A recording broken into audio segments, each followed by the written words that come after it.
ನಡೀತಾ ಮಾತಾಡೋಣ. Yes, of course. So ಸೌಮ್ಯ ಅವರೇ MLA ಆಗಿದ್ದವರು, ಶಾಸಕಿ ಆಗಿದ್ದವರು, ನಾವು ಸಂಸದೆ ಆಗ್ಲಿಕ್ಕೆ ಕಂಟೆಸ್ಟ್ ಮಾಡ್ತಿದ್ದೀರಿ ಆ ಲಾರ್ಜರ್ ಕ್ಯಾನ್ವಸ್. ಎಸ್, ಸೊ ಹೇಗೆ ಅನ್ನಿಸ್ತಾ ಇದೆ?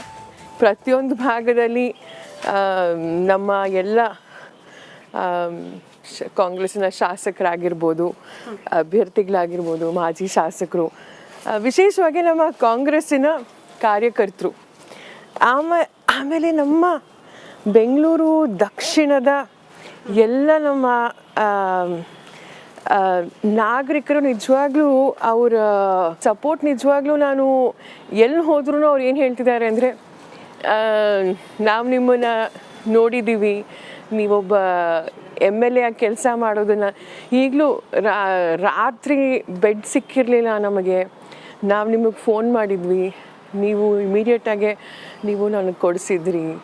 ಸೊ ನೀವು ನಾವು ನಿಮಗೆ ವೋಟ್ ಹಾಕೋಕ್ಕೆ ಈಗ ನಮಗೊಂದು ಚಾನ್ಸ್ ಸಿಕ್ಕಿದೆಯಲ್ಲ, we are very happy and we want an MP like you ಅಂತ ಎಲ್ಲರೂ ಇನ್ಫ್ಯಾಕ್ಟ್ ಸಪೋರ್ಟ್ ಮಾಡ್ತಾರೆ. Everyone's very excited. ಈ ಸತಿ ಕಾಂಗ್ರೆಸ್ ಕ್ಯಾಂಡಿಡೇಟ್ ಸೆಲೆಕ್ಷನಲ್ಲಿ ಗುಡ್ ಪಾರ್ಟ್ ಏನಂತಂದರೆ, ಬಹಳ ಹೊಸ ಮುಖಗಳಿಗೆ, ಅದರಲ್ಲೂ ಯುವತಿಯರಿಗೆ ಅವಕಾಶ ಕೊಟ್ಟಿರೋದು. At the same time minister ಮಕ್ಕಳು, ಫ್ಯಾಮಿಲಿ ಪಾಲಿಟಿಕ್ಸ್ ಅನ್ನೋ ಅಪವಾದ ಕೂಡ ಕೇಳೋಕೆ ಸಿಗ್ತಾ ಇದೆ.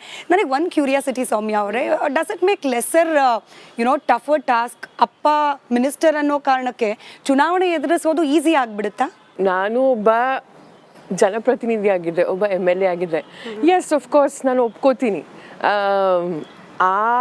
ಆ ಪುಷ್ ಇರುತ್ತೆ, ಆಫ್ ಕೋರ್ಸ್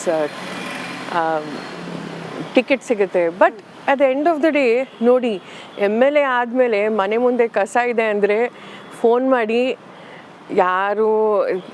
ಯಾರ ಮಗಳು ಇದು ಅಂತ ನೋಡಲ್ಲ. At the end of the day ಜನ ಯಾರಿಗೆ ಆಯ್ಕೆ ಮಾಡ್ತಾರೆ, ಯಾರಿಗೆ ಸಪೋರ್ಟ್ ಮಾಡ್ತಾರೆ, ಜನರಿಗೆ ಗೊತ್ತು ಯಾರು ಕೆಲಸ ಮಾಡ್ತಾರೆ, ಯಾರು ಕೆಲಸ ಮಾಡಲ್ಲ ಅಂತ. ಸೊ ಹಾಗಾಗಿ at the end of the day of course ನಮಗೆ ಸ್ವಲ್ಪ ಇದ್ದೇ ಇರುತ್ತೆ ಇದು. ಯಾಕಂದರೆ ಆಲ್ರೆಡಿ ತಂದೆ ಇರ್ಬೋದು, ಅವರಿಗೆ ಕಾರ್ಯಕರ್ತರಿಗೆ, ಮುಖಂಡರಿಗೆ, ಜನರಿಗೆ ಗೊತ್ತಿರುತ್ತೆ. ಬಟ್ ನಾವು ನಿಜವಾಗ್ಲೂ ಕೈಗೆ ಸಿಗ್ತಾರಾ, ಜನರ ಜೊತೆ ಸ್ಪಂದಿಸ್ತಾರಾ, ನಮ್ಮ ಕಷ್ಟ ಸುಖ ಜೊತೆ ಭಾಗಿಯಾಗಿರ್ತಾರ, ಆಮೇಲೆ ವಿಶೇಷವಾಗಿ ಅವರು ಪ್ರಾಮಾಣಿಕವಾಗಿ ಕೆಲಸ ಮಾಡ್ತಾರ, ನಮ್ಮ ಧ್ವನಿಯಾಗಿರ್ತಾರ ಅಂತ ನೋಡ್ತಾರೆ at the end of the day.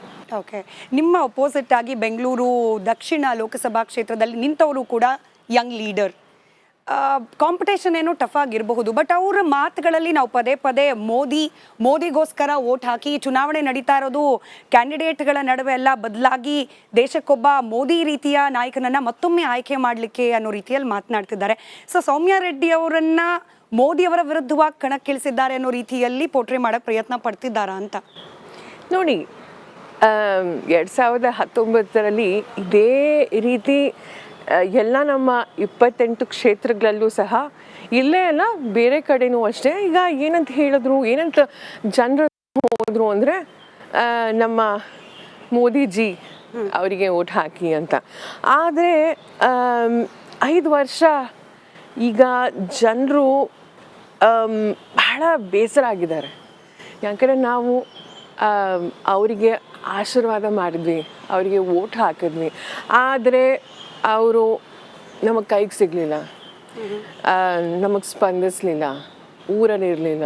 ಆಮೇಲೆ ವಿಶೇಷವಾಗಿ ಏನು, ನಮ್ಮ ಕನ್ನಡಿಗರು ನಾವು ಅವರಿಗೆ ವೋಟ್ ಹಾಕಿದ್ವಿ, ಆಶೀರ್ವಾದ ಮಾಡಿದ್ವಿ, ಆದರೆ ಅವರು ನಮ್ಮ ಜನ ಯಾಕೆ ಪಾರ್ಲಿಮೆಂಟಿಗೆ ಕಳಿಸ್ತಾರೆ ಅಂದರೆ, ನಮ್ಮ ಧ್ವನಿಯಾಗಿರಬೇಕು, ನಮ್ಮ ಪರ ಮಾತಾಡಬೇಕು, ನಮ್ಮ ಕರ್ನಾಟಕದ ಪರ ಹೋರಾಟ ಮಾಡಬೇಕು ಅಂತ. ಅದಾಗಲಿಲ್ವಲ್ಲ, ಅದಕ್ಕೆ ಜನ ಭಾಳ ಬೇಸರ ಆಗಿದೆ, ಅವ್ರಿಗಂತೂ ಬೇಜಾರಾಗೋಗಿದೆ. ಯಾಕಂದರೆ ಇತ್ತೀಚೆಗೆ ನಾವೆಲ್ಲರೂ ನೋಡಿದ್ದೀವಿ, ಈಗ GST ನಾವು ಇಡೀ ದೇಶದಲ್ಲಿ ನಮ್ಮ Karnataka we are contributing so much tax. IT-BT ನಗರ ನಮ್ಮದು, ನಮ್ಮ Bengaluru second highest tax contributor ನಮ್ಮ ಇಡೀ ದೇಶದಲ್ಲಿ. ಆದರೆ ನಮಗೆ ವಾಪಸ್ ಬರ್ತಿರೋದು ನಿಮಗೆ ಗೊತ್ತಿದೆ ಜಸ್ಟ್ ಅಬೌಟ್ 13 rupees ನಾವು 10 ರೂಪಾಯಿ 100 ರೂಪಾಯಿ ಕಾಂಟ್ರಿಬ್ಯೂಟ್ ಮಾಡ್ತಿದ್ದೀವಿ ಅಂದರೆ.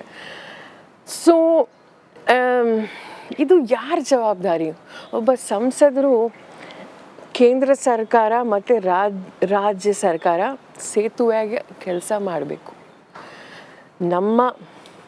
ನಮ್ಮ ಪ್ರತಿಯೊಬ್ಬರ ಕನ್ನಡಿಗರ ಪರವಾಗಿ ಅವ್ರು ಹೋಗಿ ಹೋರಾಟ ಮಾಡಬೇಕು, ಜಗಳ ಮಾಡಬೇಕು. ಅದಕ್ಕೆ ಆಯ್ಕೆ ಮಾಡಿ ಆಶೀರ್ವಾದ ಮಾಡಿ ಕಳಿಸಿರೋದು. ಅದು ಮಾಡಲಿಲ್ಲ ಅಂತ ಅದು ವಿಶೇಷವಾಗಿ ಅತಿ ಹೆಚ್ಚು 25 ಜನ ಪ್ಲಸ್ ಒಬ್ಬರು ಇಂಡಿಪೆಂಡೆಂಟ್ ಅವರು ಮಾತಾಡಬೇಕಾಗಿತ್ತು, ಜಗಳ ಮಾಡಬೇಕಾಗಿತ್ತು, ಹೋರಾಟ ಮಾಡಬೇಕಾಗಿತ್ತು. ನಮಗೆ ಅನ್ಯಾಯ ಆಗ್ತಿದೆ ಅಂತ ಆಗಲಿಲ್ಲ.